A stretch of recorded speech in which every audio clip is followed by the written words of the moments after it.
in the shadow of Tower Bridge. Ooh, cool, killer bridge. I don't know if you've seen my movie, but ours is way bigger. I'm with Jason Momoa, a tower of a man himself. How am I doing? Rock like a queen. Oh, like a queen. Like I a like queen. that. There you go. Shoulders back. There you go, regal, very regal. He's showing me how Aquaman, the character that launched him into superstardom, might lord over the River Thames. On a brisk December day in London. Just right what before better Christmas. time What an amazing idea. for Aquaman to go on the water? The water warrior completely in his element. Of all of the fight scenes you've done in your career and all of the weapons you've had to use, how does a trident rank? I love these. Yeah? Yeah, it's pretty cool. And Jason wields it like only he can in Aquaman and the Lost Kingdom, the latest installment of the blockbuster franchise. True king builds bridges. Jason, born in Hawaii, got his start acting after landing the leading role on Baywatch Hawaii. You're a menace. Go away. Suppose coffee later would be out of the question. From his role guarding the beach to now protecting the sea, he's also no stranger to embodying royalty. Known for his role in the hit series Game of Thrones as chieftain Khal Drogo. He's also a reigning king of Instagram, for years entertaining his more than 17 million followers, showing off his grueling workouts, his ace axe-throwing skills, and some muddy moments. Now he's back as the reluctant ruler of Atlantis, this time teaming up with his former nemesis and half-brother. Good job, little brother. High five. Do not call me brother. Played by Patrick Wilson of The Conjuring and Phantom of the Opera fame. Whatever you believe, this man, this thing, is not your father.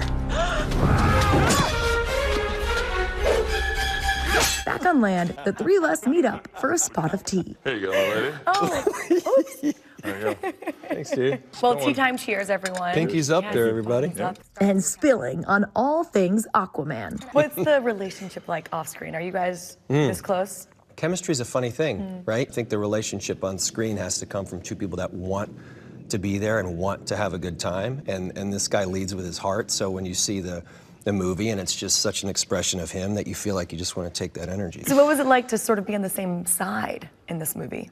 I mean, it's great. I think deep down inside, Arthur really wanted to have a brother, and he wanted things to be good. And so when we come together to do something positive. I think once you understand the cause of what they're both fighting for, you see that it really is just an extension of the first film. Much of the cast has been quoted as saying, you know, they can't imagine Aquaman being anyone else except for you, except for Jason Momoa. And I'm curious, having worked alongside him now in 2 movies, could you imagine anyone else in the role? No. Yeah. No.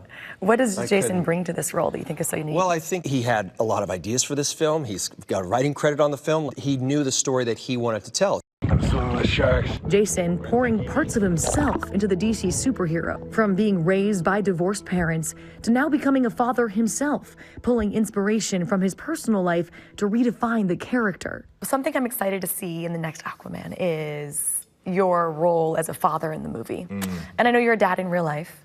So how did you bring sort of the aspect of being a dad to the movie, especially when it feels like Aquaman's family is under threat? I can imagine you as like a protective father. Yeah, I'm extremely strict. I'm very loving and in a certain way, but then I'm extremely strict. And that's the one thing I wanted to do, because you've played this character for so long. You're like, I would love to see him this way, because he was just this rough, drunk, and not afraid to punch Superman in the face, and blah, blah, blah. He's just very hard and lone, and then you get to see him soften up. And the thing that I really wanted to do in this movie too, which we don't get to really talk about that much, but it's because I was raised by a single mother, really taking a moment to go like, that's the real superheroes. Because my mom worked 3 jobs, raised me on her own, and I wanted to make that really clear in the film, just going like, honoring single parents. I'm a husband and a father, and I wouldn't have it any other way.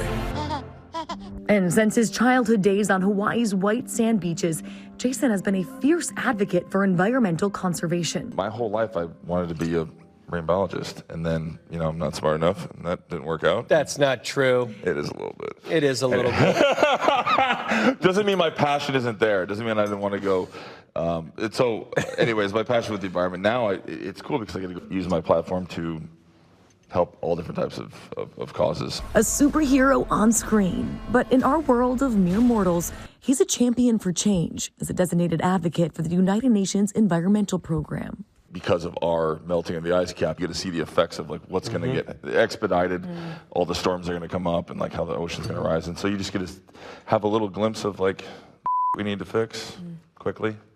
Real life without being preachy about it, but actually but doing it and crafting it in the right way.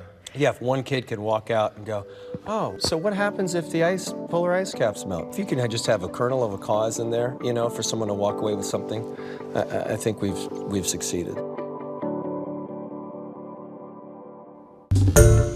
Hi everyone, George Stephanopoulos here. Thanks for checking out the ABC News YouTube channel. If you'd like to get more videos, show highlights, and watch live event coverage, click on the right over here to subscribe to our channel, and don't forget to download the ABC News app for breaking news alerts. Thanks for watching.